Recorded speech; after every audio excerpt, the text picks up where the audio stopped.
कांग्रेस के लोग तो बड़े खुश हैं कि चलो ये गई टीवी में, पीछा छूटा। वो तो कह रहे हैं कि गई भैंस पानी में। तो आप मुझे भैंस कह रहे हैं कि पानी? क्योंकि भैंस कह रहे हैं तो मेरी फिजिकलिटी पे आपका तंज है, पानी कह रहे हैं तो आपका संकेत है कि इंसान के नाते मैं कितनी गहरी हूँ।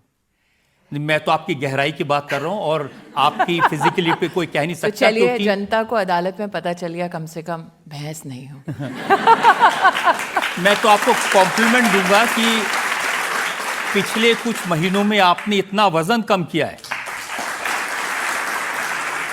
मैं बता रहा था कि कंफ्यूजन है, कांग्रेस के लोग कितना रिलीव्ड हैं कि ये चली गई। देखिए, और युद्ध की भूमि पर रजत जी कई सिपह सालार शिकस्त प्राप्त करते हैं या फिर वो हारते हैं, लेकिन आपका युद्ध की भूमि पर ओहदा ऐसा बढ़े कि दुश्मन भी इतराए आपको मार के। ओहदा इतना बढ़े कि दुश्मन को भी घमंड हो कि इसको हमने मारा, लेकिन दुश्मन भी ये जानता है कि प्रभु की ऐसी असीम कृपा है, जब जब आपको लगता है कि आपने मुझे मारा, मैं फिर प्रकट हो जाती हूँ। कांग्रेस ने तो अपने ऑफिशियल ट्विटर हैंडल से कह दिया गुड लक स्मृति ईरानी। देखिए रजत जी, आप मेरे जीवन का एक अभिन्न अंग रह चुके हैं, मीडिया में मेरे सीनियर के नाते। आपने एक वक्त वो भी देखा था जब कांग्रेस ने कहा हु स्मृति, और आज उनके ऑफिशियल हैंडल से आ जाना गुड लक, तो जो दुश्मन को भी गुड लक बोलने को मजबूर कर दे, सोचिए हिंदुस्तान की उस औरत का जज्बा कैसा होगा। किसी ने तो ये भी लिखा है कि टीवी पर वापस आ गई, लौट के बुद्धू घर को आए। पता नहीं कि वो किस चीज़ को बुद्धू कहते हैं। जो क्षमतावान हो और 25 साल मीडिया और टेलीविज़न के साथ साथ पॉलिटिक्स में अपनी पैठ रखता हो, जो ज़मीन से आता हो, अपनी मेहनत से अपनी किस्मत चमकाता हो, जो विषम परिस्थितियों में भी कहीं ना कहीं राष्ट्र के सम्मान में अपनी सेवा देता हो, अगर ऐसे बुद्धिजीवियों को कांग्रेस के मैं बुद्धू लगती हूँ तो मैं बुद्धू ही सही। मैंने फर्श से अर्श तक इस देश को, इस समाज को देखा है। अगर कांग्रेस पार्टी को ऐसे लोग जो मेहनत कश हैं, सामान्य परिवारों से आते हैं, और जो महिला है, अगर उनको हम भारत की महिलाएं जो सामान्य परिवारों से आती हैं बेवकूफ़ लगती हैं, तो वो जाने शायद इसीलिए अब और 15 साल वो विपक्ष में रहेंगे। देखिए, उनको ये तो लगा कि अमेठी में स्मृति ईरानी की हार हो गई, चलो भाई अब तो हो गया पॉलिटिकल करियर पूरा। हार तो मेरी 2014 में भी हुई थी अमेठी में, शायद वो भूल गए। हार मैं 2004 में भी गई थी चांदनी चौक में। और आप सोचिए, अगर 2004 का मैं चांदनी चौक का चुनाव जीत जाती तो क्या वो स्मृति ईरानी बनती जो आज आपकी अदालत में बैठी है।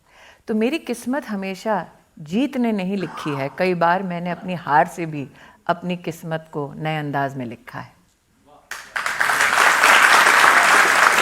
आपकी पार्टी के लोग का कंफ्यूजन शायद दूर कर दे। वो तो कह रहे हैं अभी ना पता जाओ है, छोड़कर, अभी दिल भरा नहीं। मेरी पार्टी में कंफ्यूजन नहीं है, कॉन्फिडेंस है स्मृति ईरानी को लेकर कि जब जब समाज के सामने, राष्ट्र के सामने कोई चुनौती आएगी, जब जब पार्टी के माध्यम से राष्ट्र की, समाज की सेवा का कोई भी मौका आएगा, और जब जब स्मृति को हम कहेंगे, वो अपनी रिस्पॉन्सिबिलिटी का निर्वहन करेगी। अब आप एक बार फिर से सास भी कभी बहू थी के सेट पर हैं जी। अब नया चैलेंज है। कई लोगों को लगता है कि हम मीडिया के लोग बहुत इंसुलर हैं, हमें कोई सरोकार नहीं हमारे समाज में क्या हो रहा है। बहुत कम लोग ये समझते हैं कि कलाकार जो भूमिका निभाते हैं मंच पर या फिर टेलीविज़न के पर्दे पर, या आप जैसे महानुभाव जो न्यूज़ के माध्यम से समाज को गठित करते हैं, सूचित करते हैं, उनकी अपनी एक सोच होती है, अपना एक तजुर्बा होता है। देश की धड़कन में कहीं ना कहीं उनकी धड़कन भी शामिल होती है। तो जो देश के दिल और धड़कन से जुड़ जाए, इतना बड़ा सौभाग्य कितनों को मिलता है।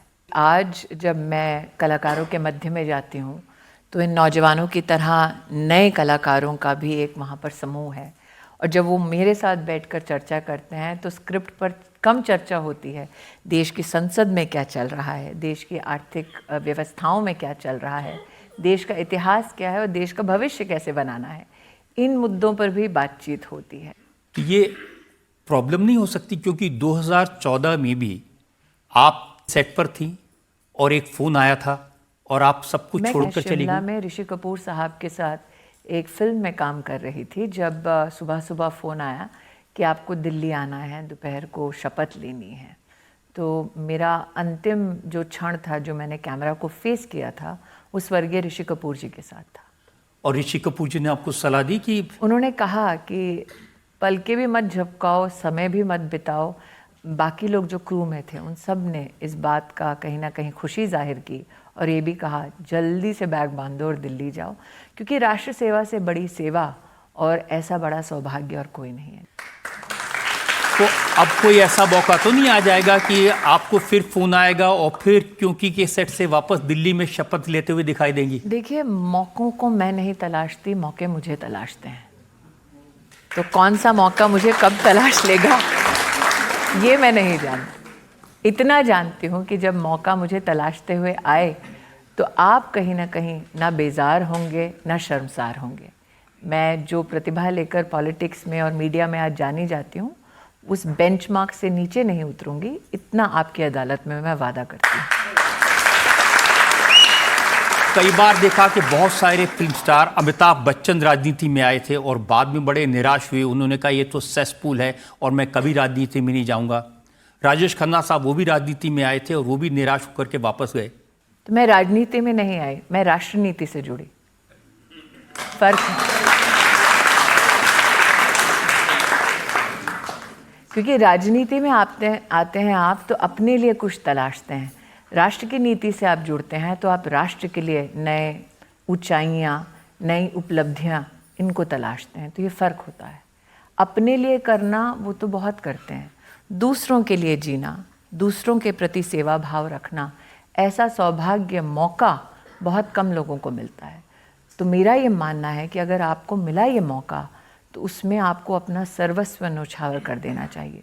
मेरे जीवन की सबसे बड़ी उपलब्धि ये है कि आई थी बीजेपी में स्मृति ईरानी बनकर, अब दीदी बन गई हूँ सबकी।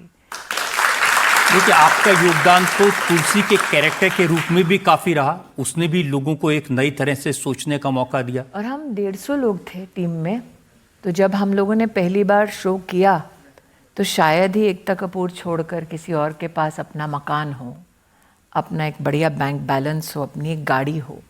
तो जब मैं समाज में दर्शकों से मिलती हूँ, उनको आभार वंदन करती हूँ कि आपकी वजह से 150 परिवार पले।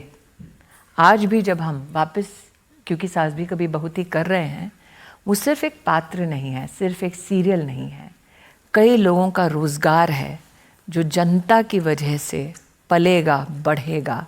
तो आप याद रखें, जब जब आप टीवी स्विच ऑन करेंगे, किसी के घर में रसोई गैस स्विच ऑन होगी।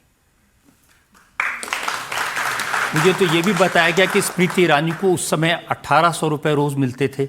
हाँ, मुझे मैकडॉनल्ड्स में 1600 रुपये महीने का मिलता था। तो जब मुझे कहा गया कि आप एक्टिंग करेंगे तो आपको दिन का उतना मिलेगा जो आप महीने का कमाते हैं, तो मेरा ध्यान पूरा उस बात पर था कि भाई बड़ी मुश्किल हो रही है आर्थिक, तो अगर अच्छा पेचेक चाहिए तो आपको ये काम करना चाहिए। वहाँ एकता दूसरी ओर बहुत ही भावुक हो रही थी कि मैं इतिहास रचने जा रही हूँ, तुम्हें अंदाज़ा है। मैंने कहा मैडम, पेचेक छोड़ के मुझे कोई अंदाज़ा नहीं है। तो अब सुना है कि वो 1800 रुपये रोज़ की अब 18 लाख रुपए हो गए। 18 लाख तो हुए नहीं, लेकिन अगर हो भी जाएं तो उसमें क्या परहेज़ हो, क्योंकि हमारे फील्ड में महिलाओं को पुरुषों से कम पैसा मिलता है। तो जब तक मैं फील्ड में थी तब तक मैं सबसे हाईएस्ट पेड एक्टर थी और मुझे कैमरा पे बोलने में कोई दिक्कत नहीं है, क्योंकि मैं अपना टैक्स बहुत अच्छे से भरती हूँ। और मैं चाहूँगी कि मुझ जैसे अगर कोई भी आज कोई महिला, आपका ये कार्यक्रम देख रही हो, ये यहाँ बैठी कोई महिला हो, वो अपने फील्ड में जाकर कहे कि अगर मुझ में टैलेंट है, अगर मैं अपनी कंपनी को आगे बढ़ा सकती हूँ, तो मुझे पुरुष के बराबर सैलरी चाहिए। अगर मैं पुरुष से बेहतर करती हूँ तो उससे बेहतर कॉन्ट्रैक्ट चाहिए।